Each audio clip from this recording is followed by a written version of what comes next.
America के प्रतिष्ठित अखबार वॉल स्ट्रीट जर्नल ने जिस तरीके से चीन को लेकर कोरोना को लेकर लगातार सवाल उठाए, अब उससे एक और बड़ा सवाल पैदा हो गया। अमेरिका ने यह साफ कर दिया है कि वह जांच को अब और तेज करेगी।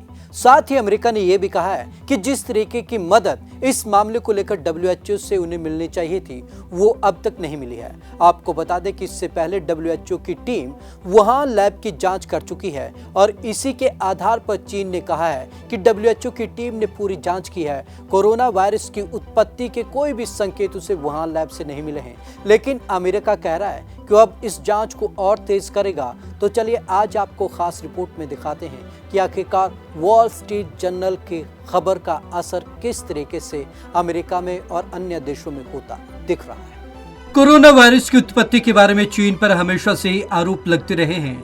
बीते दिन अमेरिका मीडिया में चीन की वुहान लैब से वायरस के लीक होने के खुलासे के बाद अमेरिका जांच को और तेज करने की तैयारी कर रहा है।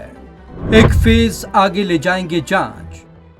अमेरिका के संक्रामक रोग विशेषज्ञ डॉक्टर एंथनी फाउसी ने कहा कि हमें जांच जारी रखनी चाहिए। अब वर्ल्ड हेल्थ ऑर्गेनाइजेशन की जांच को एक फेज आगे ले जाना होगा।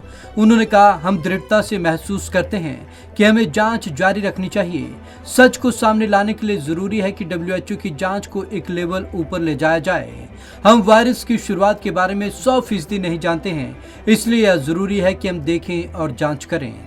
WHO ने अब तक नहीं की हमारी मदद, व्हाइट हाउस। उधर व्हाइट हाउस के senior advisor for covid response Andy Slavitt ने कहा कि हमें चीन से पारदर्शी प्रक्रिया की उम्मीद है। हमें मामले की तह तक पहुंचने के लिए WHO की मदद की जरूरत होगी। फिलहाल अब तक हमें ये नहीं मिली है। हमें इसकी सच्चाई सबके सामने लाने की जरूरत है। यह हमारे लिए महत्वपूर्ण प्राथमिकता है। मीडिया के खुलासे के बाद मामले ने फिर पकड़ा तूल। कोरोना वायरस की शुरुआत आखिर कहां से हुई? चीन पारदर्शी जांच से परहेज क्यों करता है? यह सवाल एक बार फिर उठ खड़ा हुआ है। शुरुआत अमेरिका की वॉल स्ट्रीट जर्नल अखबार की एक रिपोर्ट से हुई। इसमें कहा गया कि वुहान लैब की 3 रिसर्चर नवंबर 2019 में ही सर्दी, जुकाम और निमोनिया से परेशान थे। यही लक्षण कोरोना के भी होते हैं। इन्होंने अस्पताल से मदद मांगी थी। इसके बाद से एक बार फिर चीन अमेरिका के निशाने पर आ गया है। अमेरिका ने अपनाया सख्त रुख। इस रिपोर्ट पर अमेरिका सरकार ने सख्त रुख अपनाया। अमेरिका ने चीन से कहा कि कोरोना वायरस कैसे फैला, कहां से शुरू हुआ, इसकी पारदर्शी तरीके से जांच होनी चाहिए। इतना ही नहीं, अमेरिका ने चीन के दुश्मन ताइवान को ऑब्जर्वर बनाने की भी मांग कर दी।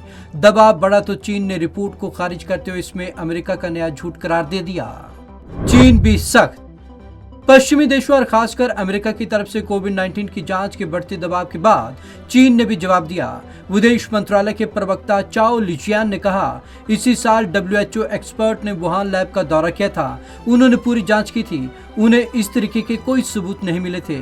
हम साफ कर देना चाहते हैं कि इस तरह की रिपोर्ट्स झूठी हैं। WHO ने भी कहा था कि लैब से वायरस लीक होने की संभावना भी गलत है। वुहान लैब का कोई रिसर्चर कभी बीमार नहीं हुआ।